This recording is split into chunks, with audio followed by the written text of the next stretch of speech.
You're listening to. You are listening to. You're listening. Yo, what up, bitches? You're listening to Hey Poopy Podcast. Get your shit on. Hey Poopy, how you doing? Hey Poopy, how you doing? I'm just, trying to find a place with like-minded people to talk about like-minded things about me, about poop and stuff. Hey Poopy, how you doing? Hey Poopy, how you doing? Oh man, what's this right here? Is this a podcast about poop?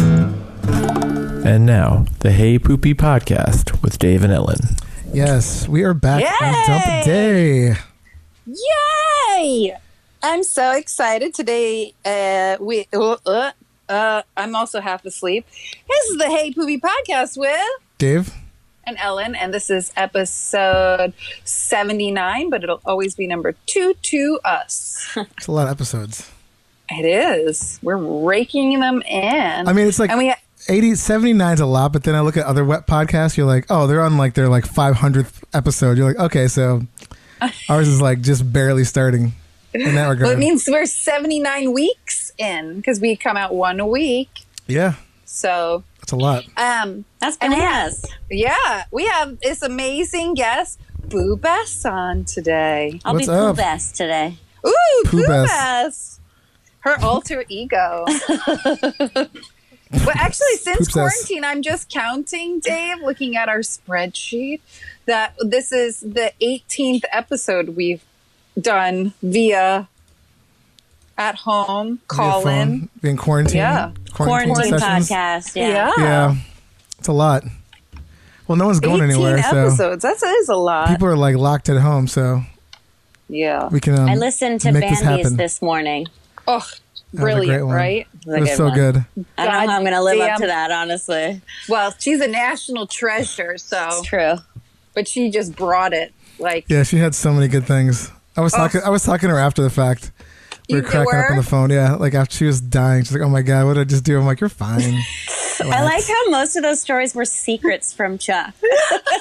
Like he doesn't still probably know them. oh, I mean, probably not. I could see him being like, "What? That happened?" I took notes. I listened to Bambi's thing and I was like, okay, I got to get my shit together. Pun Literally. intended. Yeah. and we love notes. Notes are the best. Don't come empty-handed. Yes. Unprepared, empty-handed. We don't like it. Don't bother. So Bring the poo. notes are appreciated. So thank you Yes. for that. You're welcome. Yeah. Before we go into who BooBess is, we like to go into how have you been pooing? I've been pooing pretty good. I'm a pretty regular pooer. Ooh. I'm a almost like clockwork first thing in the morning. Very often my need to poo is what gets me out of bed. Oh. If it's not my dog's need to poo, it's somebody's need to poo. Right. Gets me out of bed. Yes. Okay. We good. are a dog family too, and if you don't walk them, they will poo on your floor. So, That's correct. yeah. And did I send you the Bristol stool chart? Do you I'm know looking what at it right now. your doo-doo looks like? So I would say, because I'm pretty lactose intolerant, but I eat cheese anyway. my chart will depend on how much dairy I've had. Right. So I think this morning was a pretty healthy 4. Oh, congrats. Thank you. Yeah. Thank you. Although Called I the think perfect that 4. I think that 2s and 3s are the most emotionally satisfying poos. Because you feel like there's this thing, you're hard and it hurts and you can it's in your body and then it is gone. I imagine it's similar to what giving birth feels like. Wow. I would. That sounds masochistic. I like it just. I don't want to feel. I just want it to be out. I don't want to feel any roughage or. Like the kind of thing where you take a deep breath out. You're like, oh yes, it's like I'm 40 pounds lighter. Those are the poo-poos I talk to, and I'm like, poo-poo, you need to leave the body. Leave the body, please. I literally, and I'm not joking, I sit on the toilet like, poo-poo, leave the body. Leave You call the it body. poo-poo? Yeah, I tell my poo-poo. That's cute. I don't get Yeah. that personal with mine. I'm like, I gotta I shit. don't either. I sit down and it comes out. Everyone's I'm a talking quick, to it I'm and a shit. quick pooer too. When I feel the urge to poo, I sit down and it's out, comes out. That's Yeah. the way no, to do no it. waiting. There's Yeah, no you shouldn't be pushing. hanging out like in the toilet. It's not really good. I don't understand this. People who need 20 minutes to poo or like bring a book. I've been in there. I've just done that where I just kind of like, oh, look at my phone or something. You're like, shit, I've been here way too long. Sure, but like it's not like you're pooping that whole time. You just keep sitting after the poo's out, right? I don't know. Sometimes I feel like I've gone to the bathroom. I'm like, oh, there's more coming. I know there's more coming, and it just like happens. Oh, So that's the worst then it's when like you can't 15 get it minutes. all. Yeah. Or the worst is like when your legs fall asleep, which doesn't happen too often, but it does every once in a while. And I'm like, I've been in this toilet way too fucking long. So you don't want can't that. say Called that's ever happened to me. Hemorrhoid City. Yeah. When you're sitting there too long, you're going straight to Hemorrhoid City. Yeah. Knock on wood, I've never had those. Thank God. Me At least neither. none that I've felt. I have. But I'd say pretty often, at least once a week, I'll have a poo where like the whole thing doesn't come out. Mm-hmm. There's like maybe you have to pinch it off, or it's not big enough. What's left in there isn't big enough to push, so you just gotta. I'm like, all right, I'm just gonna let it. It's gotta percolate more. Yeah. Yeah. That's why I like using the bidet for that. The bidet helps excavate some of that the Interesting. leftovers. It does. Okay, well, I'm 35 years old and I've unblocks still it. never used a bidet. You got to I know, get a I'm sorry. snap-on one. I know you've told me this before. I know there's a whole section later for pooping accoutrement, but I also don't have a squatty potty, and they make those fancy ass Lucite ones now. They're so nice. You see some books. You don't even need to like get all fancy with it. But Seriously. then the anything that's in your bathroom, and you know this, is covered in fecal matter if you don't close the lid. If you close the lid, you're fine. I close But if my lid. anybody ever flushes without closing the lid, poop gets all over everything. So Yep. if you have books in your bathroom, your books are going to get covered in poo. Well, some books that maybe just go find some books on the street for free that you don't care about. Oh yeah, they're And already wrap covered them in in somebody plastic. else's. Because my only poo, thing yeah. about the squatty potty I don't like is like it's just a generic uniform height. So if you're like short or tall, it doesn't like you're both sitting on the same thing. That's So you true. have to so the books you can kind of like sort of slide and make your own custom version of it, or maybe you Squatty can find potties adjustable could ones. double as like a kid step too. Like when you were a little Totally. kid, did your parents have a little stool? I did in the not have bathroom? one. I don't think so. I don't remember that. We did, I but don't we remember. used the same stool to poop as we would to stand on to brush our teeth. Oh. Oh, I definitely did not have that. It had a little, I think my parents had they probably it had like a was wood, step stool. and it had a little duck painted on it. Aw. My parents probably had like a little step stool or something for me to stand Yeah, on. like a little step stool. No, but like a generic one they'd use for like the whole house. Like I just walk up on a Oh, ladder. it doesn't live in the bathroom. No, it was like here, just use this, and then. I mean, I can't even remember that, but yeah, I'm sure there was something in there. So, Dave, how's your poos been? I've been okay. I had like a 4.5, 5 today, Oh. and yeah, it was Only pretty once? quick. Only once today. Oh. Yeah, so there'll be more. I'm sure there'll be another one Yeah. tonight. I pinched off 2 3s today. Ooh. I'm not as excited about that because they were a little dry, and I've been drinking a lot of water, so I'm a little confused by it. But yesterday, I could boldly say I was constipated and didn't poop at all. So I'm glad today it's coming out Nice. better than staying It's in. better than staying in. Yeah, Yeah. get it out. So that shit out. that was a little nerve wracking. But I did take a Swiss Chris last night to make sure I lubed it up for today. Please explain to me what you just said. Swiss Chris is a laxative. Oh, Yeah. a pill? Yeah. Yeah. Okay. They're I like- take it. Jason Weicker, who is one of our guests, he told us about it, and it's more of a natural laxative, but it has some like hardcore stuff in it. But it has a lot of like herbs in it. But in Google So it's it, somewhere between like eating prunes and taking an X-Lax. exactly. It's Got like if it. those two met.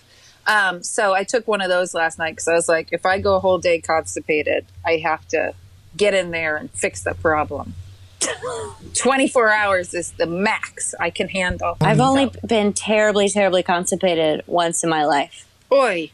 And I was a little kid, but I remember it vividly. But it was like a week or Oy. more. Oh, that's awful. That's so bad. what happened? Painful.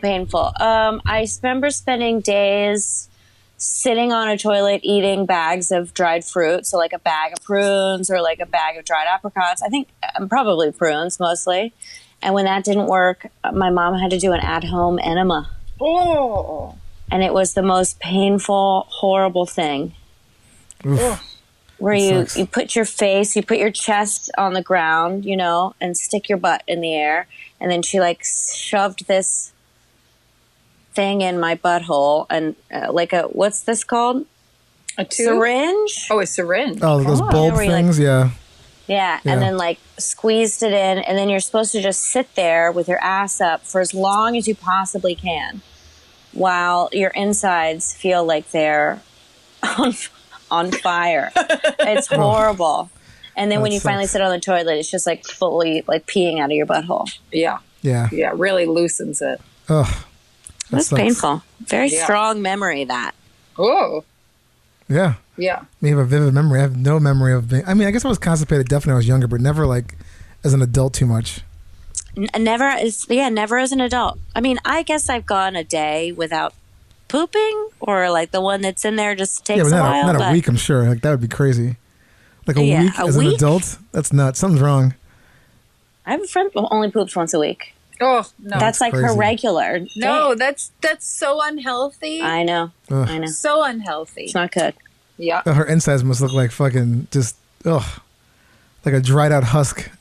Yeah. Yeah. You need more water in that diet. Yeah. I think she might struggle with like actually like irritable bowel, Yeah. like bowel yes. issues. Yeah, constipation is one of them. There's those two sides of the spectrum. So Yeah, that sucks. Oof. Constipation and explosive diarrhea. Yep. Those are the opposite ends. Yep. They exist for irritable bowel, and I've had both because I have irritable bowels. Yeah. Yes. So that's why you're an expert and passionate about poo. Yes, I am. Very passionate. You truly are.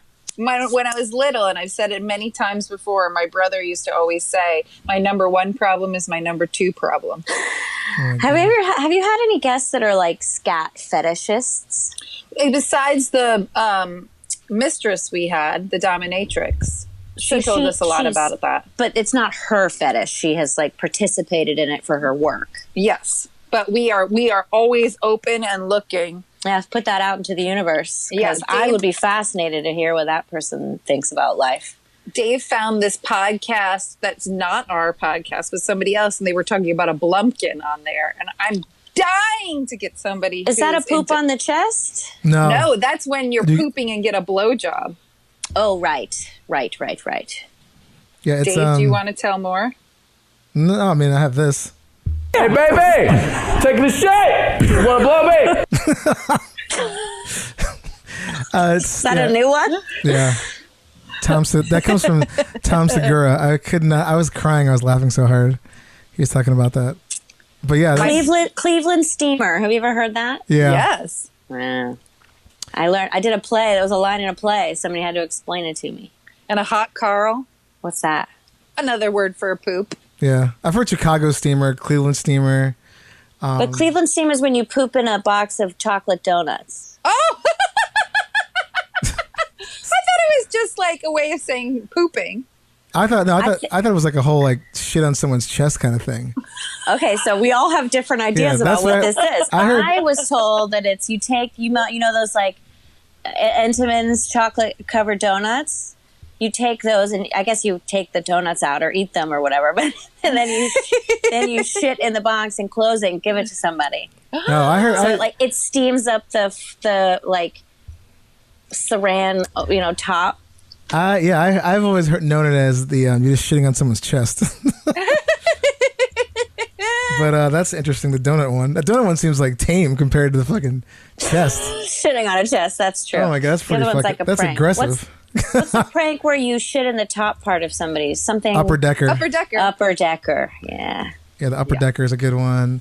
Then there's like the rusty trombone. That's a finger in the butthole, And then or the you put tongue in the butthole with your hand on the dick. Yeah.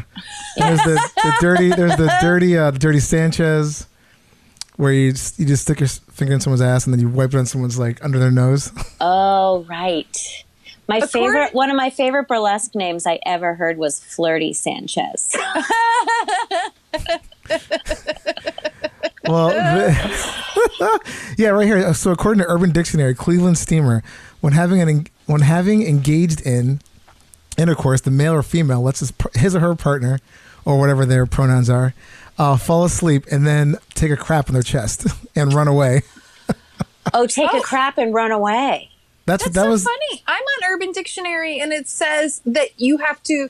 The important part is you crap on their chest and then sit down and rock back and forth like a steamroller. well. There's six definitions of Cleveland steamer on Urban Dictionary. So. Okay, so then it's something else steamer. The poop in the chocolate donut box is something steamer, and I don't remember the name of it. Boston steamer? I don't know. Well, this one it's also known as a Pasadena mudslide or California hot plate,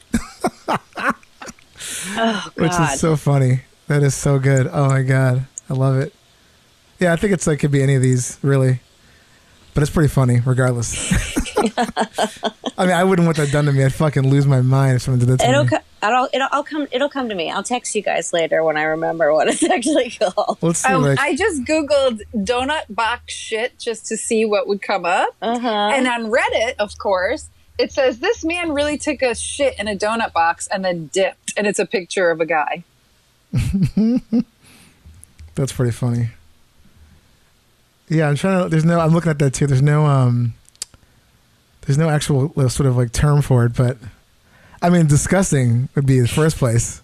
I think it'd be a nice gift to give to police officers because they like donuts. Box. Yeah. We could just switch it out and give them a bunch of poo. There was my friend collects flyers from like just random like people post like around neighborhoods. And she has this one whole like just giant book. It's so funny. And one of the prized possessions is the one with this woman put up in Greenpoint. This picture of this dude who looks mentally challenged, like big time. But his name was Frank. And it's like, this man shit in my kitchen. He came over, he fucked me and shit in my kitchen, then pieced. And like, it's like one of. It was a flyer. I saw a picture of it. Yeah, I posted it like on Instagram like a bunch of times. You posted it, of course. But my friend has it like in a gallery of all her like sort of like found flyers, and it's one of my favorite ones. Oh, yeah, brilliant! It's like beware of the women of Greenpoint. Beware of this guy. This man shit in my kitchen. Yeah, pieced. That was the best part. And pieced. And pieced. Yeah. Going back to constipation really quick. Yes. Dave and I are both big fans of the Howard Stern Show. And I don't know, Dave, if you fully heard this week's episode, but I know our episode won't come out for like a couple weeks. But there was a character on it who was so badly constipated and in so much pain, he stuck his fingers up his butt and scooped the poop out to relieve himself. And all these doctors called in and said this is a real thing. It is a real thing. Yeah, people come into the hospital so badly constipated that it needs to be scooped out. I imagine doctors use a tool. Yeah, maybe. Sure. Like I'm picturing like a spoon, like a cocktail spoon. Well, one guy called up, one doctor called up and was saying like, yeah, all the first year residents, that's like their job. Is to go get the impaction out. Like, just take it out. And like, do you remember Whitney Houston telling a story about Bobby Brown pulling poop out of her butt? Yes. Yeah, Ellen. Well, I actually found the clip, and I'll text it to you after BooBess, but I found the clip, and Whitney doesn't tell the story. Bobby tells the story while Whitney's getting dolled up, and she's like, we're not going to talk about that. But I brought it up on the podcast a couple episodes ago because I physically had to do that to myself recently.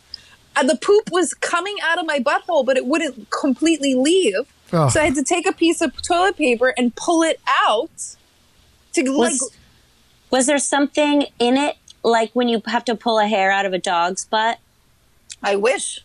It was the first time this has ever happened to me in my entire life. And I was like, why? I'm 42 years old and I'm pulling shit out of my own disgusting. Ass. Is this my future? That is horrible. I can imagine being that desperate. Fucking, I don't know. I said on the podcast, I was like, we're going to call this the Whitney Houston. And Dave was like, what are you talking about?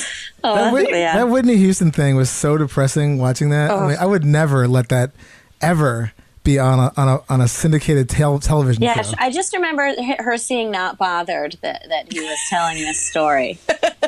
No way. She was just like, yep, that happened. There's no fucking way. Like, there's just no way. That's just so, oh my God. Do you think Beyonce would fucking do that? Nope.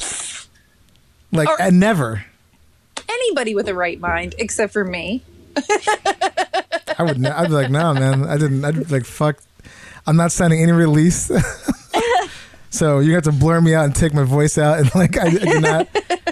I would Drugs never. are crazy. The I guess it things just that they goes make to you show do. you, Ellen, that you never, you're 46 and you've never had to pull poop out of your own butt before. Like, we all have so much to look forward to, so many new experiences. Yeah. Well, and I'm 42, honey, not I thought you 46. said I was like 46. You're like aging her. Sorry. 42. Christ. 32. Give me those 4 years back. Oh, my goodness. Even if that happened to me, I would never admit that. I would. We have a podcast about poop. Yeah, I was gonna say. and you wouldn't admit it? I'd admit that, like, I have to, like, let it sort of, like, mentally sit for a minute. If I had to stick my hand up my ass and, like, that's just insane. Would you ever let your wife stick her finger in your butthole and pull your poop out? She would never do that. She wouldn't? Even No. if you were, like, sobbing? I don't. Like crying, like, in so much if it was pain? something like, if I was, like, passed out and they're like, this is the only way it can happen. Like, doctor was, like, on the phone, like, you got to go in there and do it. Like, Well, if there's no time, you're going to lose like him if you don't maybe get this out of him maybe right she now. would do that, but she would fucking. I mean, no. If I was like, hey, can you? She's not like any kind of like anything related to like that area that could potentially be on her. So Well, we have talked about in the past that we truly think love isn't romance. Love is when your significant other shits themselves yeah. and you help them get out of that clothing. I mean, I would do it if she Yeah. needed it, but I mean, I wouldn't like it. No. None of us like it, but I would that's be- true love. I'd be, like, when you retching do in the that corner, for like, somebody else. I mean, it's true. You can be desensitized to poop, especially if you've ever like raised a baby. Yeah. I've never raised I a was baby. So. I was a nanny for a long time, so I've gotten a lot of other people's poop on my hand. Like baby poop gets on you, Oh my god! and Yeah. it's poop stuff with babies is a mess. Yeah. Our last Sometimes it episode- shoots all out of everywhere and goes up their back. But see, and to gets me, in like their that's hair. that's a little bit less traumatizing than a fucking human An adult poo. doing it. Like, I mean, I'm sure there's still smell with a baby, but like to have an adult person just have shit all over you, I would like I would be fucked up for like a while. It would mess me up. Yeah. I have do you want a story about this? Oh, wait. Before No. we go, we were supposed to check in and then ask you about yourself. Yeah, So sorry. people, We went on a tangent. I know we like just like going off, but before we go into fully all about BooBess's poo. Oh, yeah. Just tell us briefly about yourself and who you are. Oh, okay. That's non-poo related. Yeah, just as a person, non-poo. Yeah. I'm a I don't know. Everything in the world is so crazy. Everything Well, what did you do before quarantine? Yeah, in the before times. So I'm a burlesque host, and MC, and producer, and cabaret person, burlesque dancer, actor. My legal name is Anna Bridgeforth, and I am a performer under that name, and like I don't know, just like trying to hustle as an artist. Yes. Been doing that for a while. Actually, this year was the first year that I completely made my living and lived nicely in Brooklyn just as an artist. No supplemental jobs. Wow. That's amazing. Yeah, Congratulations. it's a big milestone actually to finally get there. Nice. Yeah, completely. And then COVID happened. And then COVID happened, Yeah. and now I can't do shit. I mean, I guess I've been doing shows online, but it's so weird, and it's not the same thing. And Yeah. you know, who knows what New York's going to look like after this? What venues will survive? Everything's just a giant question mark for everybody, no matter what industry you live in. But you know, New York is such a hub for live entertainment. Yes. And all the Yeah. live, you know, from Broadway to like, you know, some dive bar with a mic stand in the back. So Yeah. it's- Completely. I don't know. Yeah, it's I don't gonna know be what's weird. next. I'm not leaving New York though. No. Not yet. No. I'll know when it's time. Yeah. When there's no restaurants, no clubs, no, which is that's I my only thing. guess, Is I don't like- get how this is like when all these phases open up. Like what? I don't know what places are going to be left to go to. No Like, there's idea. not gonna be, And like- because it's like they're going to open outdoor seating first, but it's like how many places in New York actually have outdoor seating? Yeah. Rooftop restaurants with hotels with rooftop restaurants, maybe? I don't know. Maybe Yeah. people will start putting restaurants on roofs. I mean, I know there's some, but But that only works for so long. I know it's summer right now, but when it gets like freezing half cold, the year it's useless. Yeah. There's a lot of places in Brooklyn here. Fort Clinton Greene, Hill? Clinton Hill, Bed-Stuy. There's a bunch of like little outdoor spots. Like, just like little right on the sidewalk. Park Yeah, Slope. I mean, where But you it's can not put like 6 tables maybe. Yeah, but that's what I'm saying. It's like, I barely went to those when everything was like normal. Yeah. So I probably won't be going to those as much. But So, also, yeah. like, I keep thinking about that's a great idea, but people have to take off their masks to eat and drink. I mean, that's scary just in itself. I mean, but it's technically, if you're outside, you can distance the tables. Yeah. So but the that person who's waiting on you would probably have to wear a mask. but they would touch your stuff that had been all your germs on it. So it's a scary new time we're in. I sort of have liked it, like in Bed-Stuy, and I think it's everywhere, but the bars that are doing to-go drinks. Oh my God. I love it. They're being really lax about the open container law, so you can take it and then just like stroll around the neighborhood sipping on your margarita. I kind of love that. Which goes to the point, like, they could have fucking been doing this the whole time. It's like there's no problem apparently, but like it was the pandemic. I guess smart people were doing it before. It's like you know how you can go to the beach and as long as you take the thing out of the container, they can't prove how much alcohol's in it. Or like guys selling nutcrackers. Actually, Do or Dive in Bed-Stuy sell nutcrackers now to that's go, good to know. and it's Sure, awesome. good. I love nutcrackers, but they were fucking with the nutcracker guys for like last summer, big time. Towards the end of the summer, down. Yeah, like arresting on the beach. So it's kind of selective enforcement. Of course, but good old NYPD. Yeah. Well, so we get into the questions first, then we go into some stories. Well, Boo, if you wanted, you had a story for us. Well, no, we'll get there. I interrupted you. No, it was like a segue, but I have it on my list, so I'll make sure that I tell it before it's over. We can do this. You can do the questions. We'll start off with some softball questions, like what brand of toilet paper do you use, and do you hang it on the roll over or under? I don't really have any brand loyalty. I guess if I'm feeling bougie, I go ahead and get the 2-ply, the multiple ply soft stuff. And then desperate times call for maybe putting a roll of the toilet paper from a venue that I work in. I'll throw in my gig bag. That they like buy in bulk, like 1-ply. The thing that's nice about 1-ply is that it lasts longer. Yes. So my butthole doesn't really care. When I use fancy toilet paper, it's like, oh, fancy. But I don't mind. I don't mind regular old 1-ply. And I am a solid over. And I feel very strongly about it, so strongly to the point where I've been known to flip other people's in their homes. That's me. So you're admitting you're an asshole? Yeah, Ellen's like that. Which is so fucked up. It is kind of fucked up. So I didn't realize it. I felt like people who do it under, I'm like, oh, they just are being haphazard. They didn't notice. Like, I can imagine that anybody would do it anyway other than over. And I was trying to figure out why I felt so strongly about this. And I remembered an episode of The Simpsons from when I was a kid, when Marge got child services called on her. I don't remember why, but child services is walking around the house making notes about all the unsafe for children things in their home. And one of them is they look in the bathroom and they look in and they go, oh, toilet paper placed in a haphazardly underhanded fashion. And I was like, oh. So that I was like, okay, society says under toilet paper is bad and over is correct.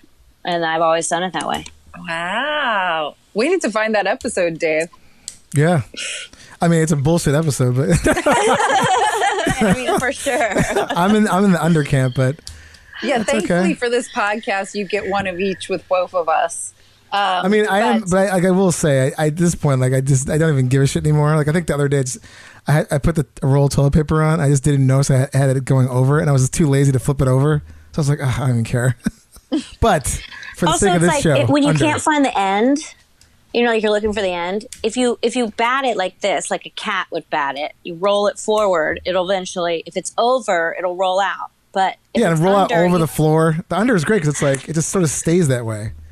And if you have cats, it's great for them not fucking with it as much. Oh, well, that's true. I don't have a cat, so I didn't think about that.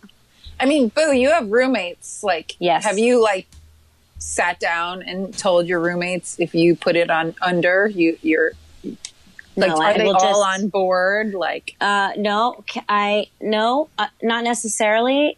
I don't know what Juanita. I have two roommates, Juanita and Sean. Juanita, I've lived with longer. We used to live downstairs in the 2-bedroom apartment of the same building, but we've recently moved up to the one with 3 bedrooms. And this apartment has 2 bathrooms. amazing. Oh, that's So nice. Sean and Juanita have their own bathroom up on their floor. And then I have my own bathroom that is also it's also the main floor bathroom. So it's also the guest bathroom. Right. So now I don't have anybody with an opinion about the way the toilet paper goes. And I don't know if Juanita had one, but I can guarantee you that however she put it on, whether she did it on purpose or not, I switched it to over. For sure. So you're, so you're admitting you're a dictator. Not You're on like, fuck everything. this shit. Not on everything. No, that's okay. Just everybody has their thing. Yeah. I also Yeah, move every time I open the dishwasher. I move the dishes around to the way I want them, to the way I think that they fit best in there. Gotcha. 100%. I'm that person also. Yeah. Doesn't hurt anybody. No. Keeps When the dishes safe. when it's Gerald's day to do the dishes, I still load the dishwasher because we have a countertop dishwasher. And I still and I open up the dishwasher and I'm like, you are a barbarian. How do you think these dishes will get clean this way? And there's so much more space you can You have to utilize. just let him do it his way. Like, why? I don't see. But then by that admission, you should just do the goddamn dishes then. No. Yes, because you're bitching about the way he's the placement in the dishwasher. Sorry. No, I'd be like, well, then this is your job now. I would seriously walk away and be like, this is your job. I am no longer doing this anymore. And I literally sit there while he's washing dishes and put them in the Oh my dishwasher God. for him. See, that's what I mean. It's like, then you're never going to then you should just do them at that point. I would totally be principle. like, no, sorry. You are now in charge of this. Oh, it's so funny. Also, BooBess, when you're done pooing and you Yes. go to wipe, do you sit or stand? Yeah, I heard that this is a question. Yeah, I people mean, stand. I stay seated. I do a lean onto. I'm right-handed, so I'm wiping with my right hand. So I would say I lean onto the left cheek, and That's popular. kind of lift the right butt cheek to. Yeah. But stand. I heard the thing about the hemorrhoids in the blood, and the doctors want you to stand up, but that doesn't work. How would that work? It smooshes the poo around. Yeah, no, I sit. I sit I mean, I like think if you a got a normal small fucking ass, person. if you got a small ass, I think that works. But that's about it. You mean no ass? You literally don't ass. have ass cheeks.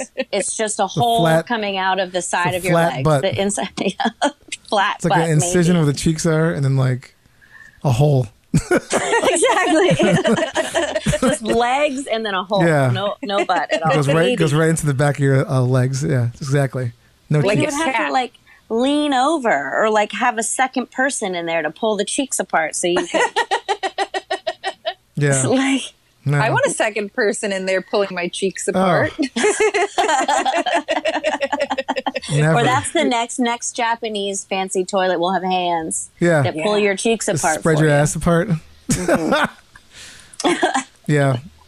Interesting. And you told us your first memory of poops and farts with the enema, but do you have any other first memory? I mean, that's a strong one for me personally as a kid. That being constipated. The two visceral memories of that were actually sitting on the toilet eating prunes, and like it's gonna work instantly or something. And then the enema. Oh God, that was terrible. No, I would just say my dad's strategy when we were kids to get us to smile for photos was to say farts are funny. So that's a very endearing term to me because it worked. That makes kids laugh for photos. Farts are funny. Nice. You talking about the dry fruit again? I don't know if I've ever mentioned this on the podcast, but I was at a friend's house, and when we were like hanging out, and we went into their cupboard to try to see what we could snack on, and there was like nothing snack friendly except for a humongous tub of dried apricots. So me and my one friend went to town on it because we were like eating like potato chips. The later that day, my farts were the most toxic, insane, painful. Those apricots, because I probably ate like 20 apricots, dried apricots. I had a friend staying with me, and he was like, I know this is your home, but you need to stop. It's so disgusting. Like, dried fruit is evil. But isn't it good? Isn't it? Don't you think delicious. It's like moving? No, I don't mean taste. Yes, dried apricots are delicious. I'm a big fan. But don't you think it's like those toxic farts coming out of you? Don't you think it was like pushing stuff out of you that needed to come out anyway? Yes. 100%. It's really unfortunate for your friend. Yeah. who was at your house while that happened. I called my other friend who had gone to town on these apricots with me. And I called him and I was like, how are you doing? He goes, I literally think I just set my couch on fire. And I was like, yeah, I'm in the same. I'm glad to know I'm not the only one. But yeah, dried fruits. Woofda. They work. Yeah. Fucking coffee. I'm not a coffee drinker, but the days that I am jonesing, I actually usually drink coffee after I've pooped and before I've eaten. I'd say on average that's where coffee fits into my day. So it doesn't always make me have to poo if the poo's already come out. But if I drink coffee before I've pooped, damn. It's just, it's like flipping a switch. 4.5, 5 sips in. I always think of that meme that you definitely already shared of like the cartoon prairie dog. It's like, you take one sip of coffee, the poop in my butt. Yeah, exactly. Whoop, time to go. I think, God, I don't drink coffee. That'd be the worst. I don't even. Dave, I would be curious just to do an experiment with you, Dave, on that. I know you don't like it, but just to see, because you are like time it. Yeah. Drink a cup of coffee and then see how long it takes. I'm trying to remember. Like the last cup of coffee I drank was probably like 20 years ago. Wow. Like maybe, and it was like I hated it. It was just. I'm like, all right, when's this jolt supposed to kind of kick in? It never did. Oh. And I was like, all right, well. Well, I'm just curious with you because Dave leans more on the looser side of the Bristol stool scale. So I'm like wondering, like, he already is like evacuating very easily. So I'm wondering if what it would do. I mean, I'm sure it would just like rip through me. But yeah, I don't fuck with coffee. It'd be like a colon cleanse. Yeah. Colon blow. Remember the SNL skit, Colon Blow? No. Colon Blow cereal. It's the best. Phil Hartman, R.I.P. It was like one of my favorite skits ever. I have to look that one up. I'll have to find it. It's really good. Talking about diarrhea, what are your best cures, BooBess, for diarrhea or constipation? So, like I said, haven't been constipated since that time I was a kid. So, if I'd say nowadays when I'm constipated, I just wait it out. If it's like, even if it's just like a little bit, like taking longer, hard poo, I'll just wait it out. Or I'll go for the dried fruit. I've got apricots in my cabinet. Diarrhea happens to me occasionally. I would say I also swing towards the higher end of the Bristol scale. And Imodium. Yeah, that seems to be the go-to for a lot of people. Yeah, someone explained to me when I was little that it's diarrhea is often like a muscle spasm. Oh, in your guts. That makes sense. What Imodium does is it relaxes those muscles that are like freaking out.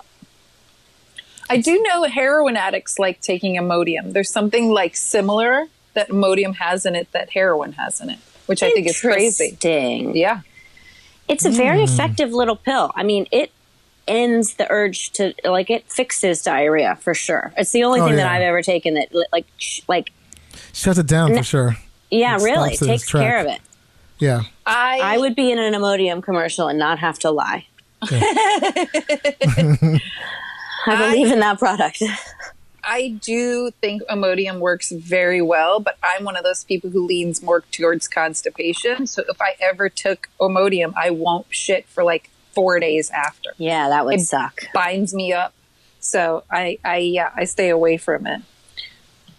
I used to have to I don't even think I have any right now. I think if I suddenly had diarrhea right now, I would sort of have to like desperately find Imodium to fix it, but I haven't had to use it. But there was a time when I had multiple stashes. I keep Pepto on me at all time. Pepto and I work very well together. Pepto, I feel like does nothing for me. Oh. Pepto is so Maybe if I had an disgusting. upset tummy, like indigestion. What about you, Dave? I forget. I like charcoal. I don't like them. I mean, I'll use Imodium. We went to Mexico. I used Imodium like once, and it worked pretty good. But yeah, I don't. Pepto is disgusting. I'll use that as a last chance resort. Yeah, like it's like you're at someone's grandmother's house. Yeah, And just that's all have it. they I'm like, have. okay, whatever. I kind of love the way it tastes. Oh, it's disgusting. It's so fucking disgusting. I don't And mind then- the way it tastes. That chalky minty thing. Oh, Yeah. it tastes like love old. that. It tastes like an old just like someone's like old, like just old. It's like some withered old like just thing. It's just like it's disgusting. So But- there's something sort of charming and adorable about the color of it. That pink.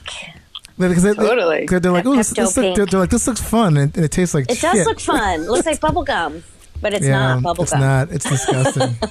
It's bubblegum shit. That's what it is. Yeah. The only thing that I think of association with old people is mothballs. Metamucil. Oh, that too. That's big for Metamucil. that's Prunes, That fucking. loosens you up, right? That's Yes. if you're constipated. Yes. Metamucil is basically psyllium husk.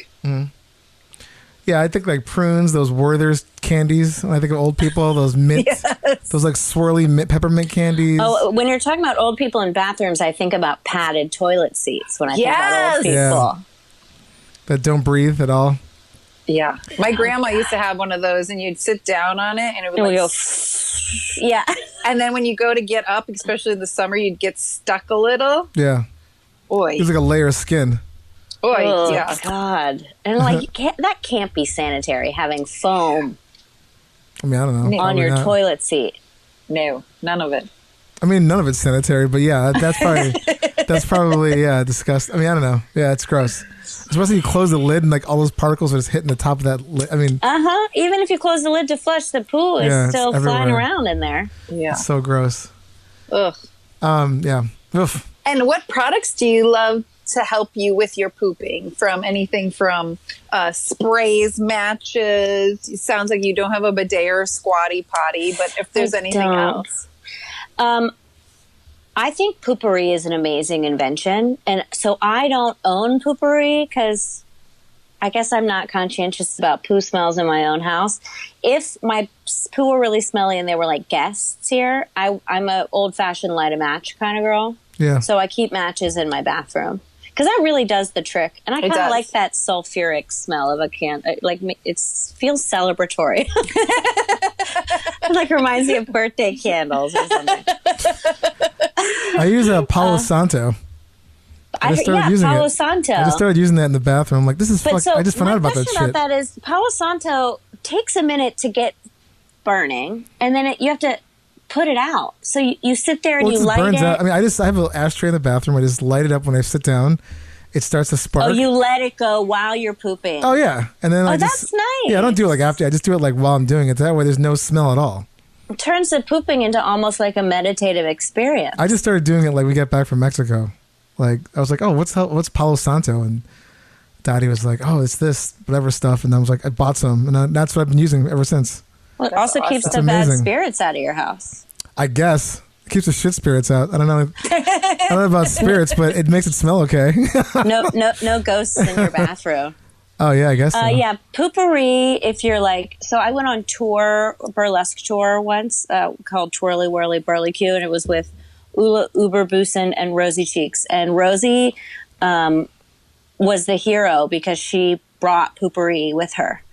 Actually, there's a flavor of Poopery called Rosie Cheeks, which is the one that she uses. That's pretty funny. And I was sold on that product. Damn, it works. Yeah. Yeah. I feel like it works. Creates like a film. This may sound because you gender spray- biased, but I feel like it works. That shit works better for women than it does for men. Because my wife got the just a drop, and she's like, "Yeah, just gotta put a little tiny drop in there." And I did that. I'm like, "This did absolutely It did nothing." It was like my shit was like laughing at these drops, and then And then Ellen gave us a bunch of like pooper. I think Tiny bought a bunch of poopery home once, and then Ellen gifted me some, and that seemed to work. But you have to spray it so many times. I feel like. Really? Yeah. Oh my god. I just feel like one spritz in the toilet. I don't know what kind of magical shit you're taking, but mine need way more, way fucking more than that. Like one spritz. One spritz, and then like when the poop falls in, it like wraps it up like a Christmas present. Dude, that is insane. I don't know how. Like your shit must not smell because my shit smells. I just did one. If I did one spray, it'd be like nothing happened. It'd be like this faint odor of like fruit and just shit. Maybe it's because Dave, your shit's a little looser, so maybe it like combines with the film versus if you have harder toys. But my shit's loose too. I've literally tried. I just the one thing that kind of works a little better is the undercover poo.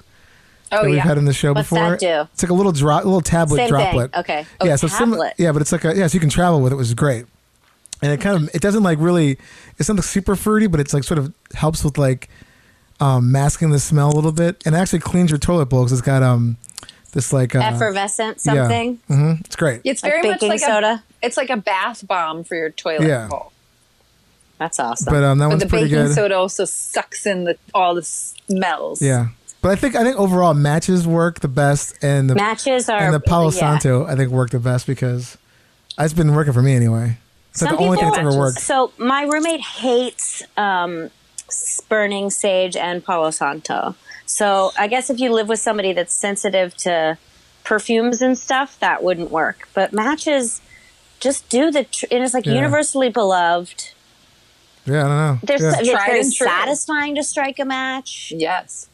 Yeah, feels powerful. I feel like all those sprays, they work to some degree, but it's like it never beats ass. It never beats ass.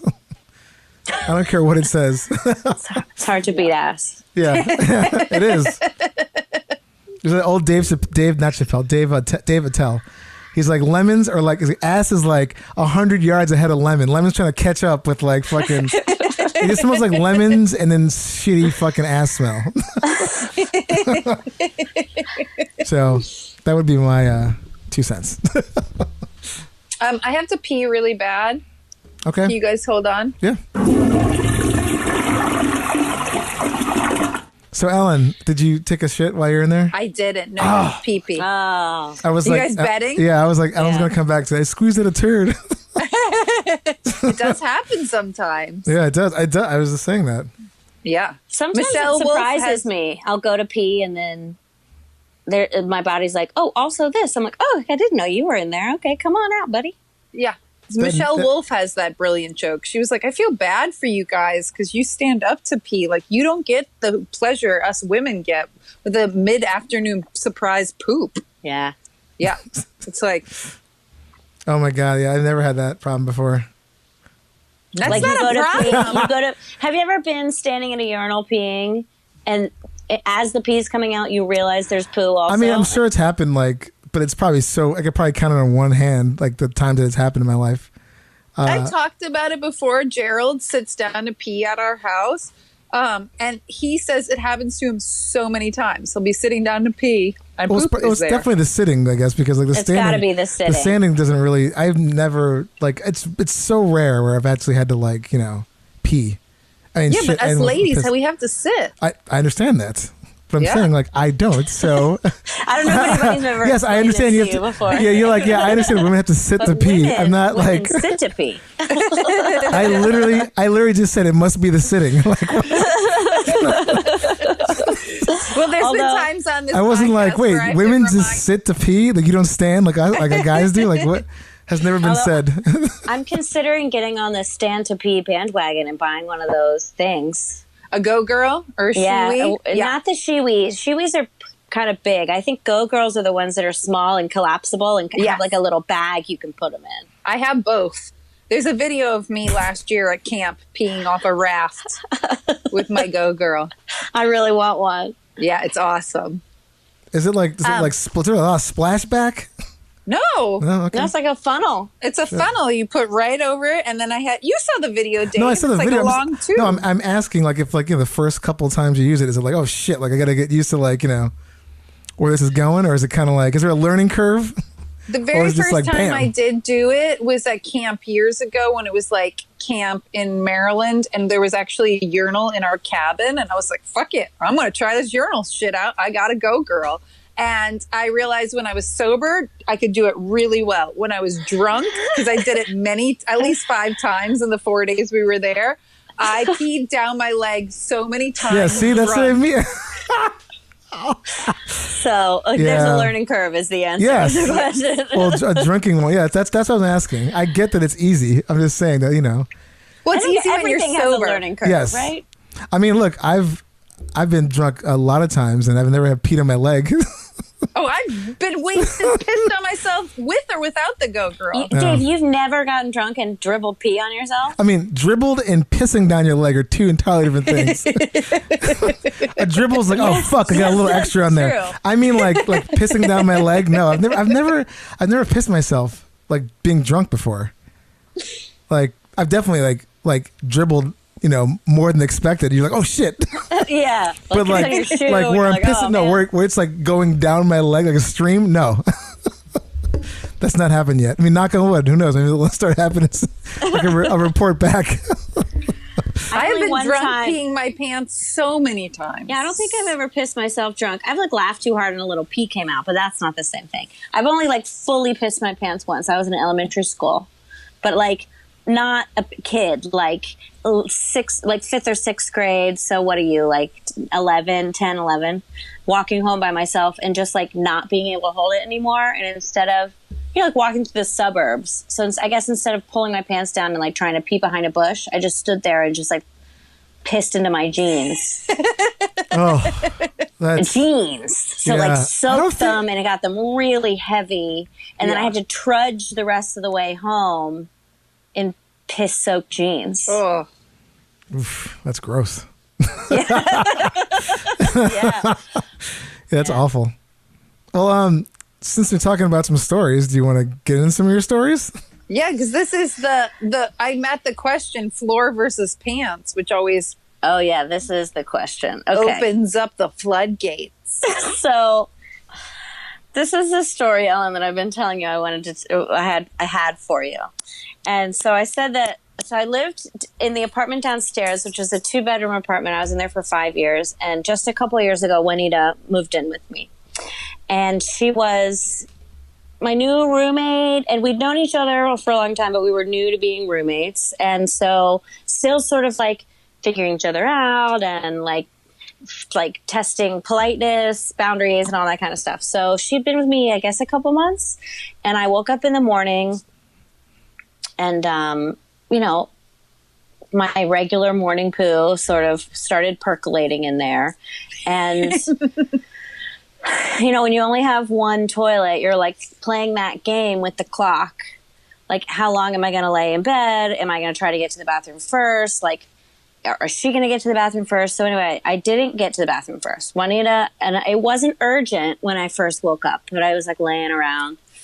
And then I heard Juanita get up and go in the bathroom, and she was taking a shower. She doesn't always take a shower first thing in the morning, but she took a shower this day, and she was taking a leisurely shower, which everybody has a right to do.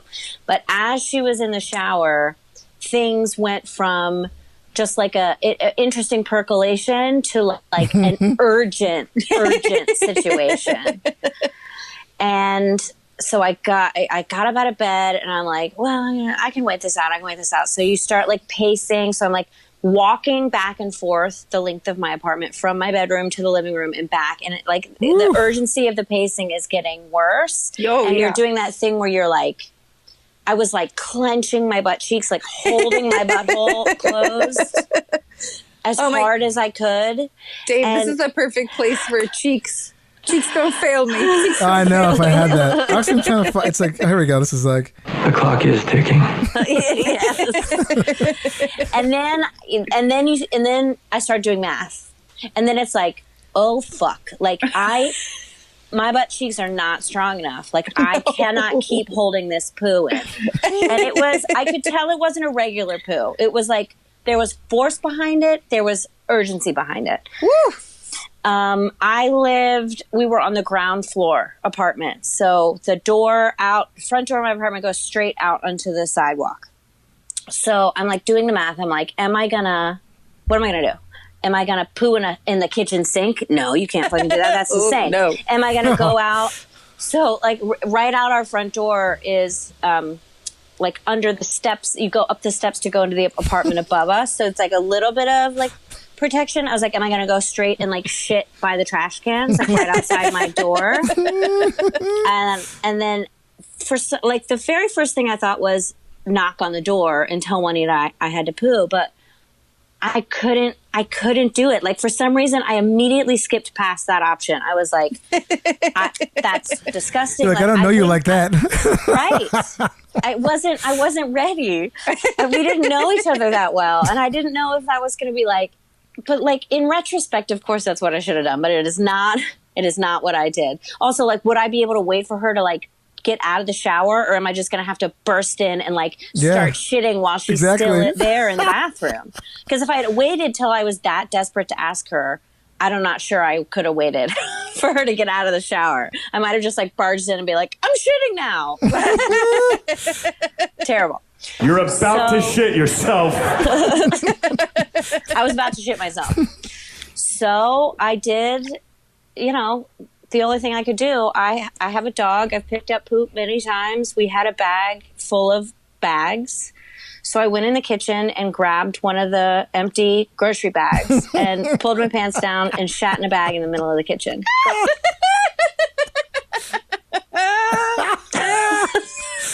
And it was not a healthy poo. It was 6, 7, maybe not 7. It wasn't watery, but it was like loose. Oof. And but it was like, oh, this poo came out of me. Yeah. Thankfully, I had pretty good aim. It all went in the bag. God bless. Oh my God. And did you like inspect the bag beforehand? Because sometimes when you have to make sure there's no holes. Yeah, holes in the bottom. Yes. I bet I did quickly inspect the bag to make sure there were no holes in it. You're like frantically putting your hand in the bag, like making sure your fingers aren't going through. Or just like oh my God, shake it out and look really quickly and make sure that there's not a big hole. Can you imagine if there was? You would have been. And then I would have been like cleaning the poo, and there wasn't a hole. So I wiped with a paper towel, I'm sure, and then just like immediately tied the bag up and opened my front door, which opens right to where the outside trash goes, and tossed it into the trash can. And I never told Juanita. Oh, that's so great. Until like 2 years later, maybe a year and a half, 2 years later, I finally confessed this story to her, and she died laughing. I mean, she fucking lost it, and because she was like, why didn't you just knock on the door and tell me you had to poo? And I was like, I don't know, we weren't really that close yet. Could you imagine though, it would even be funnier if she came out of her shower and passed the kitchen while you were doing that. I was shitting. She's like, what the fuck? I had to do everything really fast. She's like, I gotta move out. I have to get this over with before she finishes. Like earlier I was like, hurry up and finish your shower. And I'm like, take your time. She's like, I gotta move out. This girl shit in the fucking kitchen. Yeah, and that was like not that long ago. That was a couple years ago. That was that's the most like frantic and desperate I've had to poo, and like had to do that math so quickly. Yeah, we've all been there. Like frantic and desperate. So I guess the answer to the question is floor. Via bag.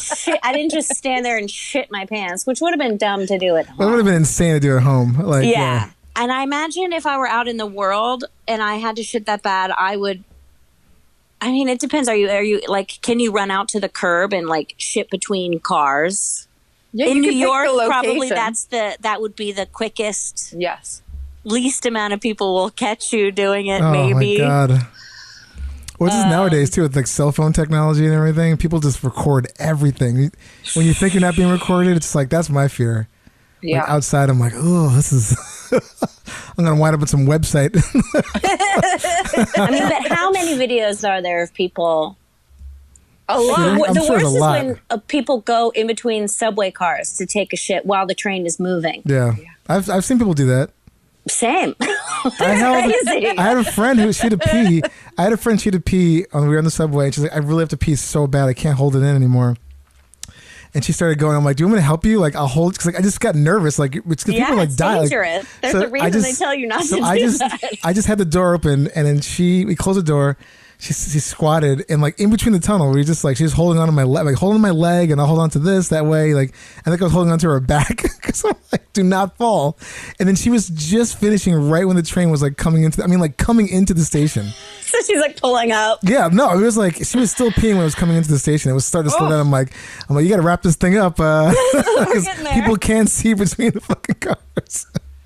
But then at the same time, it's like, hello, we're 2020. We live technically in a first world country and in a city that has a lot of fucking money. Why aren't there more public bathrooms? Why aren't there so few in public bathrooms in New York? It's kind of wild, actually. Yeah. And how many tourists New York usually has? What do they do? That's why Starbucks bathrooms are disgusting because everybody uses them like public restrooms. Yeah. Okay, so this is the other story I was going to tell. We were talking about other people's poo.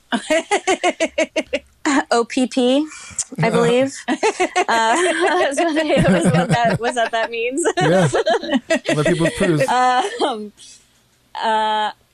Talking about that area outside my door under the stairs some years ago in the summer, in the hot part of the summer, so July or August.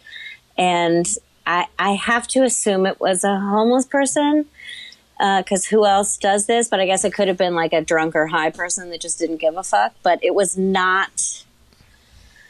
I came out of my door one morning, and it was. I think it was when I had a job like that was office hours, and I was leaving like to go to be at work by 9 or 10 or something. And I walked out of the front door and found right outside my front door a very unhealthy pile of number 7. Ooh. Oh. Ooh. Oof, that is a pile. So it was like a pool. Oh. And it was still wet, so it can't have been there that long. Right outside my door. On the concrete. And there's a little concrete wall there, and a little bit of it was smeared down the wall. So the person had clearly leaned, just rested up against the concrete wall and let it like come out of them.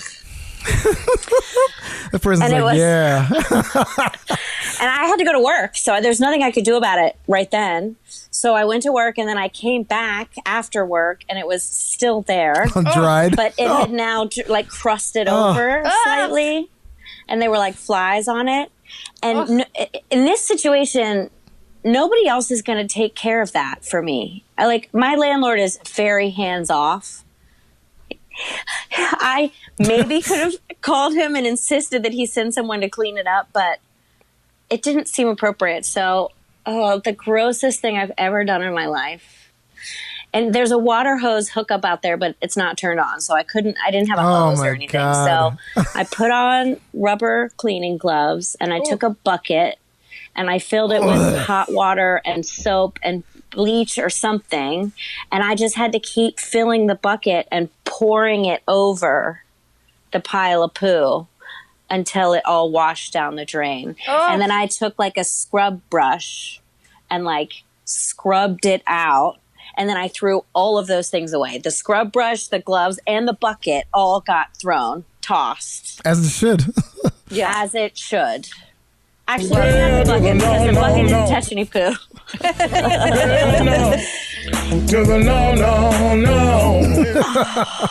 Yeah, that would that's disgusting. It was definitely one of the most horrendous New York things I've had to take care of by myself. That's like MVP that you did it yourself. Like I really did. I would have called my landlord. I would have called other people in the building to make sure they knew that this is their problem too. Oh my God, I can't imagine. I'd be like, what is this girl? What is she talking about? I'd probably call 311 to be like, report it. Yeah. What's funny is that a year later, I saw in another part of the neighborhood on my block a similar pile of poo. And I'm like, maybe this is like a serial pooper. Yeah. They're out there. We've done stories on that. People like shitting all over the place. Like I've seen the amount of times I've seen shit on the sidewalk, and now it doesn't even affect me anymore. I'm like, Someone shit. That's definitely not a fucking dog. That's Yes, you can tell. You're like, that I is mean, a there are person. big dogs that have big human-sized poo, but Yeah. this didn't come out of a dog. A person picked this spot because it was private. Well, I mean, again, you have that little down. I know that downstairs area you're talking about. That's a perfect place to secretly take a shit in the middle of the night. You'd be like, that was also, great. the light bulb in that light out there was out, so it was dark. Of course, It was a dark nook. God bless you saw it and didn't step in it. Oh my god! Oh my god! I would have lost my shit. No pun Oh my intended. god! I would have shit in my pants if I stepped in shit. I'm like, oh my god, that's disgusting. But you know, Although I did step in shit once, human shit. Oh, wow. stepping in dog poop Please. is bad enough, but stepping in human shit. Please tell me you had a there's shoe. Did you have shoes on, or was it barefoot, kind of running through the woods type of thing? I had shoes on. I distinctly remember the shoes I was wearing. So I was a kid. I was with my childhood best friend Meredith. We were playing in the woods in a park near our house, and we both had to poo, or maybe just she had to poo. Just she had to poo. So she pooped right there where we were playing, and I guess we were going to leave soon. And then I remember afterward, because we were laughing, oh my God, this is so funny. You're pooping in the woods. Mm-hmm. And then I was like, where is it? Where's the poo? Like, Where oh, my where shoe. did it go? And I had full foot stepped in her log, which was just stuck to the bottom of my Doc Martin-esque. I don't Mock think it was an Martens? actual. Did you have Mock Martens? Mock Martin is something like that. It was like 93, like whatever, or something. And I scraped as much of it off on the tree as I could, and then I just had to walk home because it's got those treads on the bottom, and the poo was fully smushed into all the treads. It's all like in those little nooks and crannies. All the nooks and crannies were just packed full of her poo. Oh. And then walked home and had to spray it with the hose. Oh, I would have thrown those fucking things out and be like, sorry. I mean, I don't think I did, but I really should have. I really should have. Oh, that's so sad. yeah. I don't mean like you're a dog owner, Boo. I'm a dog owner. Stepping in dog poop, even if it's a stranger's dog poop in New York, is pretty bad as it is. It sucks to step in poo. It doesn't matter what kind of poo it is. No, but like dog poo, I feel like I'm a little bit more like, okay, whatever. This is dog poo. I'm mad at the human for not picking it up. But human poo, I just think is much more vile. That's what I mean about being desensitized to poo. You only feel that way because you're desensitized to dog poo. Yeah. You picked up hot steaming poop from a pit bull with your hand. I know there's plastic in between the poo and your hand, but you're still picking it up in your hand. Oh, no, it took me a good year before I could like every time I did it, I'd be like, Same. So my ex-husband had a pit bull, and whenever I had to walk Petey, one time it was so big, and I don't know, maybe he'd eaten something, but there was something. Every time I had to pick up Petey's poo, maybe 75% of the time I would gag like that. And this one time I don't know, I had a weak stomach. I don't know, I was having a sensitive day, and I fully puked. Did you puke on the shit? The shit was in my hand. Oh and my I God. puked onto the ground. This is some fucked up repugnant shit. I'm so glad. You are not desensitized. No, I'm not so- desensitized. I'm so glad I don't have a dog. Like, one of the gross things I've seen in New York, I mean, besides like human shit, but it's like when I see those dried up smear marks from people trying to pick up the dog where shit. it was wet and Like, they you can see tried the bag, to get it. and I'm like, I'm so glad I have a cat. Like, it's just so much easier. Like, I watched someone in Lincoln Center, not Lincoln Center, but like right across the street. They had a big dog, big fluffy thing, and it started pooping over the subway grate. oh no. So the poop was falling on the subway grate, and it was like half of it was sort of falling through, and then they're trying to get it. It was like, yeah. That's when you just push it down into the grate. just push just it say through. sorry. Just say sorry. Sorry, those guys. grates are how you get air back and forth to the subway. So somebody down in the subway is like, what is that there's smell? poop in there. Dude, do you know how many people pee in those things? I mean, it's just like, it's like, I know. It's I mean, so gross. it's like, that shit happens all the time. Like we need to interview somebody who works for the subway because I would love to talk to them about like how much poop they find in the subway. I know that there have been piles of poop just in the cars. Yeah. But then who does the cleaning of it? Like, well, they have those cleaning trucks. They what? They have those overnight cleaning trucks. But like when it happens, I'm sure it's probably like, whoever's on the fucking, who's ever dealing with the subway. Because like, the subway car probably doesn't get clean until it gets to the end of the line. So if someone shits in that car, it's not getting clean until they get to the end of that line at the very least. That was the issue with the beginning of COVID when overnight the trains were practically abandoned except for homeless people, and the homeless people were just shitting and pissing and doing whatever the fuck they wanted. They're like, party. Yeah. No, but then in the very beginning of COVID, I remember seeing on Trevor Noah on Daily Show, he was like, so they're talking about how they're trying to clean the cars out every 3 days. And it's like, what? Like, no, it should be every day. And what were you guys doing before that? Was you just cleaning out once every other week? Like, I mean, when I used to live off the G train line, at the Court Square, they used to the guy would go with a mop. Like every once in a while. I feel like they go through every time they get to the end of the line. Don't they have to walk? Aren't they supposed to walk through the whole train and check it and make sure there's nothing weird? At Coney, sometimes I've seen that a lot. They clean it. But I mean, that's probably whoever just happens to be doing it. I mean, that it could be just be but is it the conductor? No, I don't think it's a conductor. No, there's a crew. There's a crew. There's a part of the MTA that are just for cleaning. Yeah. I need to meet those people because I just want to talk to them about They're in every station. Yeah. My favorite thing. Can find them. My favorite thing, my friend of mine was like, we were talking about the subway, whatever, and he was like, I never sit in the benches. And I'm like, why not? He's like, well, I used to. And then one day I was coming down the subway going to work, and it was like early morning, and he was going in early, and he saw this guy standing up just pissing all over the bench, like not just like purposely, just whizzing all over the whole, like on sometimes those benches are like aiming it all like how over. the benches are back to back sometimes, they're like he's all over the bench, and he's like, well, I'm never sitting, like, it is so funny because I'm like, I got to work that day and I just sat down on the bench. I'm like, oh great, because like you just think, oh, it's nice and comfy and get a nice little seat in this bench, and someone just pissed on that the night before or shit on it or whatever. But it's New York. Living in the city it's fucking gross, man. Disgusting. So it's a lot of people. I mean, we're like an anthill of humans, just well, it's like pissing all over each other. There's like this huge homeless problem that no one wants to fucking address, and then so it's like, okay, they're homeless, but what the fuck? We're not helping these people out in any sort of way. So it's like, they're gonna take a shit outside because that's where they live. And it's where like else are they gonna and shit? People are shocked when they're like, oh my god, this person's so disgusting. I'm like, where are they supposed to go to the fucking bathroom? They have nowhere to go take a shower. To deal with going to the bathroom. So it's just like, as much as I find it disgusting too, it's like, well, what other options do you have? No one's making any solutions. There's no public bathrooms. They get shunned from going into like Starbucks or some stupid coffee shop. So it's, it's not shocking, but it is disgusting as fuck. I mean, no one wants to see human shit. If I were homeless in New York, I would maybe try to shoot for a park if I had time to decide where I was going to poo. Like, you could maybe find like a big bush to hide inside. Yeah, if you're near a park, what if you're like downtown somewhere? Like, oh shit, I gotta take a shit. It's like, you're not gonna hop on the fucking. You're like, well, I guess I'm shitting in this. My poop bush in Prospect Park. Oh, what's this? I'm gonna take a shit underneath this staircase in this person's from this person's apartment. Exactly. That's what that is. I'm lucky that we're on the second floor. We don't see that kind of stuff, but it's so gross. Ugh, it was really, really, I mean, I'll remember it forever. Yeah, I mean, you never forget those traumatic shit stories. Hashtag never forget. Yeah. The last most embarrassing poo thing that happened to me was, this was not long ago, a few months ago. My dog, I have an old dog. I have an elderly dog. She's 14.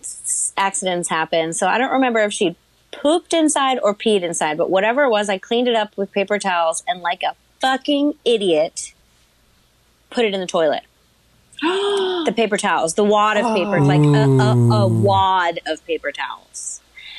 And did I flush it or did I just leave it hanging there? Don't remember.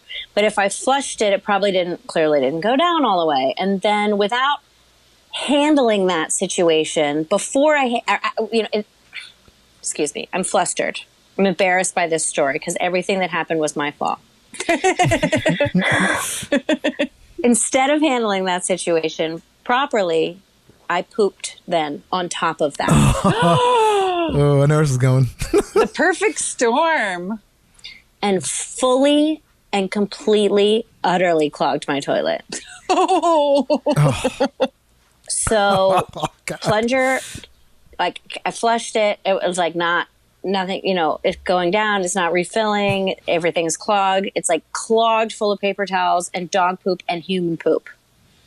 And the plunger wasn't working. And I did every single at-home trick for trying to unclog your toilet. I did the volcano thing with the baking soda and vinegar. Yeah, you put baking soda and vinegar like you were doing like a volcano experiment. Yeah. It's supposed to like effervesce up in and like break everything up. Didn't work. Boiling water didn't work. Took apart a wire hanger. Tried shoving it in there. Didn't work. To the point where I kept trying to flush it and it wasn't flushing, so it's filling and filling and filling, and so it didn't overflow. This poop water didn't overflow. I had to get a bucket, put on gloves, and then take a smaller cup and cupful by cupful, empty the poop toilet water into the bucket, take the bucket outside, pour it down into the sewer. I had to keep doing this again and again and again. You know, I kept trying to flush the thing. No. And it's the only time in my life I didn't ask my landlord to fix it, because this is not the plumbing didn't work. This is my fault. It's the first time in my life I've had to hire a plumber to come to my house to unclog my toilet. Oh, because even after everything Couldn't you do did. it. I did 2 days. Oh, 2 days of trying to unclog this thing. Shit. Thankfully, there's 2 bathrooms in my house. That was my next question. Yeah. If it was the old apartment with the only one shitter. No, this is the recent. This was just a few months ago. This is pre-COVID, but we only moved into this apartment last September. This is a God. cautionary tale, people. This is a cautionary tale. Never, ever try to flush paper towels. No. Yeah. I'm such an idiot. That's why baby wipes are bad to flush, too, because they're I just won't a flush wet anything paper towel. anymore. Except for poo and pee. Poo and pee I mean, like toilet paper. Yeah. Yeah. Oh my God. That's What did It's the plumber really say? embarrassing. I mean, he's a plumber. He didn't say anything? Out of a courtesy to the plumber, I did my scoop poop technique and emptied all the water. And I flushed it through so many times. At this point, most of the poo was gone from me having scooped it myself out of my own toilet. oh my God. It's so It didn't look foul. that bad when he came. So we know for a fact that bucket got thrown away. That bucket probably. We have a lot of buckets now. I think I threw that bucket away. Yeah. Holy Jesus. Is that what he said when he walked in? Yeah. He's a plumber. I'm sure plumbers have seen worse. Yeah, I know. But still, I'm sure, if I was a plumber, I'd be like, it never gets old. Just like, damn. Woo. Yeah, that That's was pretty awesome. embarrassing. Because that was just stupidity on my part. Some people, We've all been there. Yeah, we've all done dumb things. Yeah. At least I had a friend in college. They moved down here to Brooklyn, and they were living. Some friends that they were living together, and this one girl definitely had some issues. I don't know what the fuck her problem was, but she was running late for work, took a shit. Her roommate had already left, took a shit, and then the toilet got clogged, and she just didn't even bother trying to fix it. So she just left.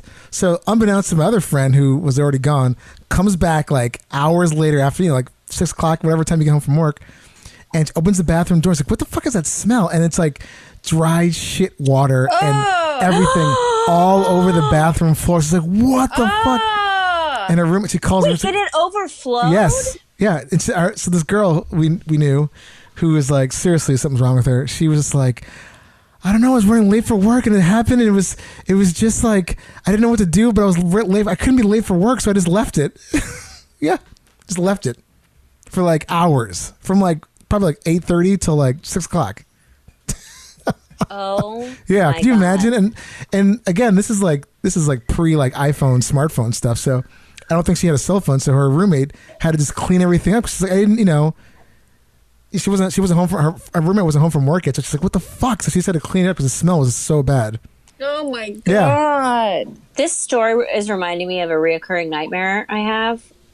Have you ever walked into a public restroom and opened a stall and what you see in there is just so horrifying? You're just like, what is wrong with people? How is it possible that Daily. a toilet can look this disgusting?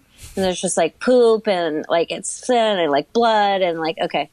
I have this reoccurring nightmare that I'm in some bathroom, and for some reason in my mind it's like a school, some kind of school, or like a locker room kind of situation, but it's labyrinthian. So it's like there's stalls going this way, and then this stall opens into another row of stalls, and it's like there's like, but everywhere there's poo on the ground, and every single toilet is like overflowing with poo. Like, Jesus. And you have no choice but to just like piss or shit on the ground where everybody else pissed or shat. This sounds a reoccurring nightmare. Yes, Jesus. it just popped into my head. This sounds like the Matthew Barney film River of Fundament, which I was an extra in, by the way. Oh. And there was all types of stuff like about like shitting in it, and it was just a lot of shit. So that sounds it kind of reminds me of that a little bit. Woo. What was your role in that? I played a mourner for Norman Mailer. Not pooper number 7. No, I was in it way more than I thought. 'Cause, like, you know, you think like extra. My neighbor wrote the dialogue for the film, so it was like, "Yeah, you like Matthew Barney? Do you want to be in this? You want to be an extra?" I'm like, "Yeah, I'll be a bucket list thing." And I just 2 days, I just on set. Like, I was one of the mourners at They did an exact replica of Norman Mailer's apartment in the studio at Matthew Barney's studio. So we were like just sitting there like. And I was in like a bunch of scenes in the beginning. It was like crazy, but it was funny. I was like, yeah, I don't. The one guy's like, oh, this is your first, like, you know, how long have you been acting? I'm like, I'm not an actor. This is more just like a friend of mine. And then they're like, hey, we're doing some shoots next week. Do you want to come up? Like, I'm like, no. She's like, why not? I'm like, yeah, I can't. I got stuff to do. I can't be sitting around waiting to like be called upon. Like, I just didn't realize how boring it is. Like when you're not like actually on set. Oh yeah, extra work is holy shit! I was 95% of your time just sitting and holding, waiting. I was so like the first day I didn't bring a book or anything. I think I did bring a book, and I've never done. I read an entire book in 2 days. Like I've never done that. I was just like, oh my god, please, can I just leave? So you can't leave until they're like, no. Yeah, you can't leave until we say your release. I'm like, I was so angry by the second day, but it was you know it was an experience. So. Well, if you have any more stories, should we go into Let's Get Shitty? Yeah. Do you have anything else you want to add, Boo? I have a farting confession. Oh. Okay.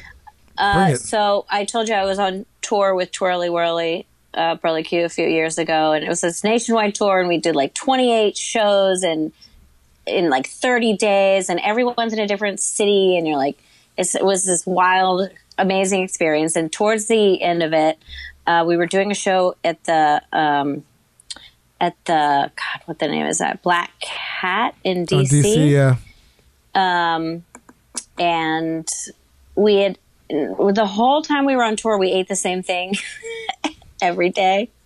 We would go to the grocery store once a week and cook quinoa with vegetables and pre-make a week's worth of food and put it in the Tupperware, and like that's what we ate every day. So needless to say, I was very, very regular.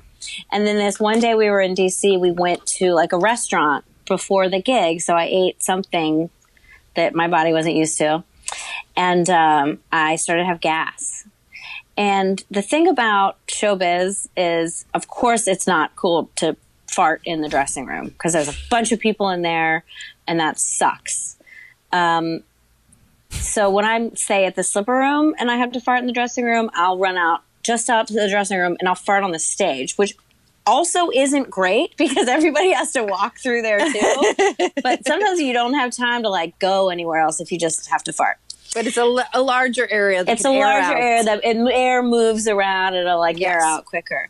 So in this dressing room in DC, when we did these tour, like we did everything ourselves. We set up the stage. We like set up the merch. I had a bunch of things I have to do. I have to lay out all these costumes.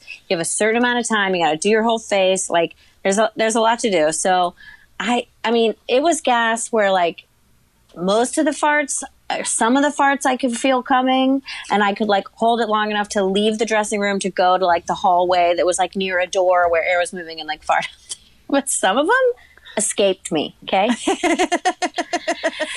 And like there wasn't a lot of time. So I let some farts slip in this dressing room and did not take credit for them. And they were not, I mean, it was like stuff in my guts. Like they were bad. They smelled bad. And I was like, well, we just got to just like get through this show. And then we finished the show, packed up the thing, got in the car, driving to the next city. And one of the girls, either Ula or Rosie, brings it up in the car.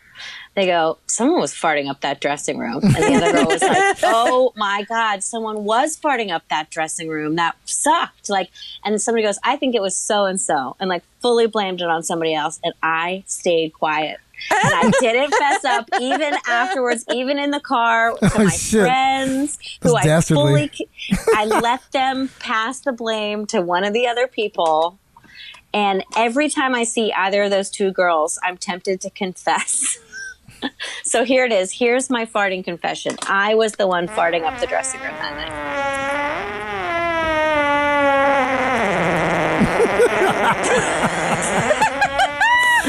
It was me, and it was rude, and I'm so sorry. Well, better late than never. Yeah. Yeah. Oh my God, that is so funny. Sometimes they sneak out, you know? Yeah. We're interviewing somebody in a couple of weeks that did that to me, Gerald, and his wife. The entire day we were hanging out in LA, car rides, going to places, and I was like, somebody is fucking farting. And it was so obvious who the person was because the three of us were like, what the fuck? And we're interviewing him in a couple of weeks, and I want to bring it up because he's denying. Really? So not even just like not saying anything. He was blatantly being like, not me. Yeah. And to the point he got up and went to the bathroom, and his wife goes, no, that is him. Those are protein shake farts. That is him. Yeah, like sometimes when I do it, in the before times, I did a weekly show at a little speakeasy in Chelsea called Bathtub Gin, and there's no leaving in the middle of the show. There's no going outside to fart. It's about 45 minutes. I have to run the show, and I will fully just crop dust the room if I got to fart. I won't fart where the people are eating or like in the little corner where we run the sound. I'll wait until I'm walking through the room because then it could be anybody. Ooh. They're like, what? Who's that? Who's that? That is my favorite thing to do. If I have to fart in public, I'll find the biggest crowd and just fart in that because then everybody can blame each other. Yeah. How can they know? Yeah. Yeah. I mean, we've all done that. I've done it on the subway a lot. Kept us a subway. We're just kind of like, I just can't. But have you ever been sitting on the subway and you smell somebody else's fart and in your head you're like, fuck that person? Oh, or yeah. like on an airplane. Like we've all farted on airplanes. Yeah. Sometimes you have to fart on an airplane. I tried to. I put the blanket over my crotch, and I'm like, please, just don't move. I was like, it's inevitable. Someone's gonna smell it. But yeah, it's the worst. It's the fucking worst. It's the first, and like when you do it, you're like, oh God, I'm so sorry, I'm so sorry. But then when somebody else do it, you're like, oh, yeah, that's so rude. It's the same thing. Like if you're driving a car, you're like these fucking pedestrians. If you're a pedestrian, you're like, fuck these cars. Yes, exactly. Like, it's exactly the same thing. You're just like, yeah, these people have no fucking couth. And meanwhile, you're just like doing the same exact thing in that recycled air tube. Ugh. Well, everyone's disgusting, I think, is the moral of the story. Yeah, I was gonna that's say. true. We're all disgusting. So we've been talking for an hour and a half. Whoa. Should we skip Let's Get shit. Shitty? No, it's good. No, I'm just giving you a heads up. Should we skip Let's Get Shitty and just go into news? Because I have a news thing that kind of... Just tell me what is Let's Get Shitty? You complain about stuff? Yeah. It could be anything. I'm just going to complain about myself for that time that I farted. We can just make that be Let's Get Shitty. I'm going to take it. All right, well, Ellen, what do you think? What do you want to do? Yeah, we could skip Let's Get Shitty. My Let's Get Shitty today wasn't very good anyway. Yeah, me neither. Okay, perfect. So this actually... being stuck in quarantine, there's only so many things you can complain about. Well, I'm going to play the news segment, which actually kind of goes into what we were just talking about, your confession. So this is pretty good. Ooh, so here we go. Segue.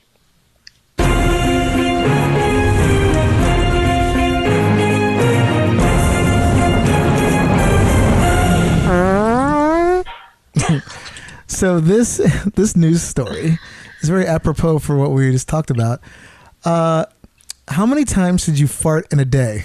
This was by Metro.com, which I believe is a British publication site, and it was in their Metro Science section. And they were going through like Google searches around the world, and one of the millions of Google results or searches that was out there was like, how many times is it like healthy or like acceptable for one person to fart in a day? I farted just now as you were saying. Awesome, that perfectly. That's great. So the study, or at least these responses from some of these doctors from the NHS. What's that sound? I don't know. Somebody's doing something in my kitchen. Should I ask them to stop? No, I think it's okay. It just when it first kicked up. It's like I think a it should be blender. fine. Yeah, it should be fine now. I don't really hear it.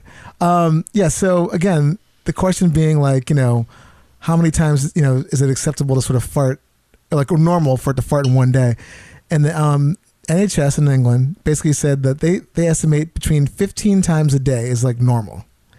But according to a place called the digestive health charity Guts UK, they say 40 is actually healthy. Wow. Like 40. That's like a lot more. Do you remember all these farts, or some of them just sneaky? I guess so, but this is what they're talking about. So. 40. I bet that would go by quicker than you think. Because aren't some farts just like barely? It's like it comes out, it doesn't smell, it doesn't make a sound. Yeah. It's just stuff releasing from your. And I think a lot of times there's those ones that you don't really know about. It's sort of like, and that includes while when you're sleeping. Exactly. Yeah. I was going to say while you're sleeping. There's tons of those. And like they were Lots saying, of sleep farts. But what they basically were saying that it's like not really the frequency that's important. It's more like what the smell is, and if it's like really bad, if it's something that it could be any concern, which might be some kind of obviously some kind of digestive thing or some kind of gut health thing. So should healthy farts not smell at all? No, I think it's just more like if it's noticeable, like these farts are getting smellier, or they like you're having some like issues, and that might be some pause for concern. But cause for concern, and that they were saying like I know, right? They were saying like obviously foods like onions, garlic, and beans generate a lot of gas, so that's kind of normal. Carbonated drinks and all that stuff. Carbonated drinks. Yeah, for some people. I mean, I don't really get farty when I drink I drink a lot of seltzer. I drink a lot of seltzer. I never have a get soda farty. stream.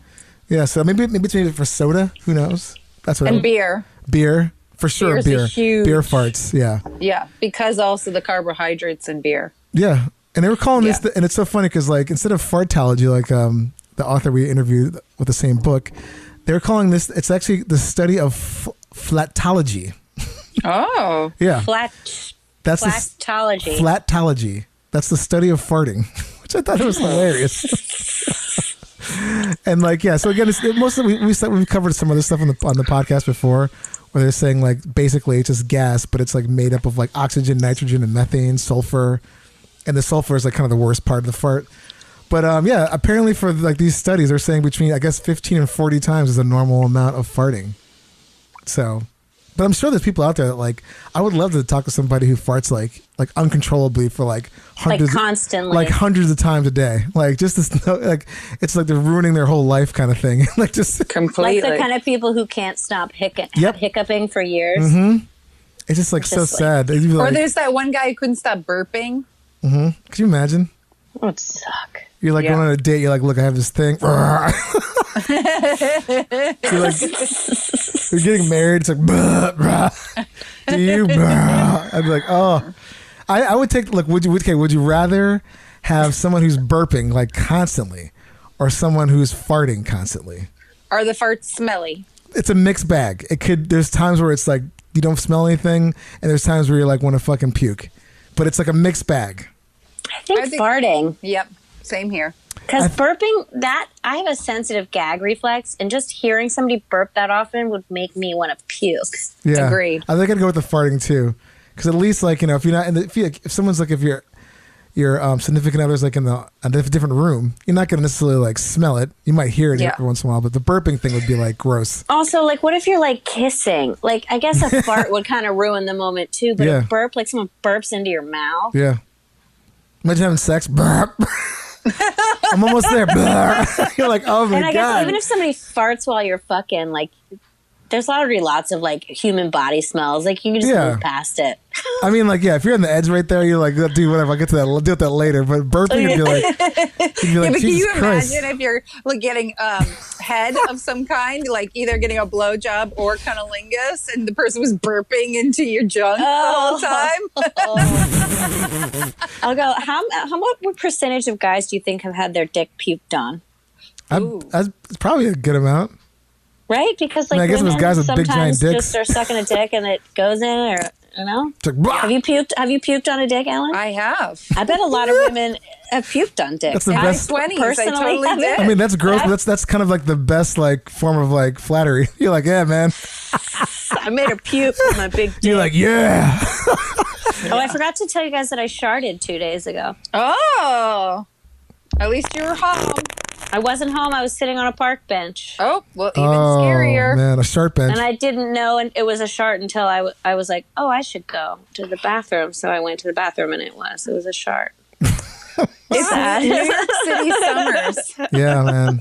It was because I had coffee before it was a coffee incident. Yeah. New York, and also, I feel like New York City summers, you get that swamp ass, and it's like the Yeah, combination. you can't even tell, is that sweat in there or did Yeah. a little bit of stuff That is come out? that is the worst. Like the whole butt sweat, like moisture. You just don't feel. You're like, this is not. No. Last summer, I talked about that a lot on the podcast. I was like, there were so many times I totally thought I shirted, and it was just ass sweat. I remember like growing up, like skateboarding with my friends in the summer, and then like you just be sitting there hanging out, like drinking a soda or something like that, and you're bored, and like you get up, it's like all the butt sweat, like outlines, like on the grip tape. I used to be like, I'm fucking disgusting. Yeah. I'm like, whatever. There's no girls around here, so I don't care. Because I would never. I'd be like, oh my god, I'd be humiliated if I showed it to someone I actually liked. I'm like, hey, what's up, Jenny or whatever.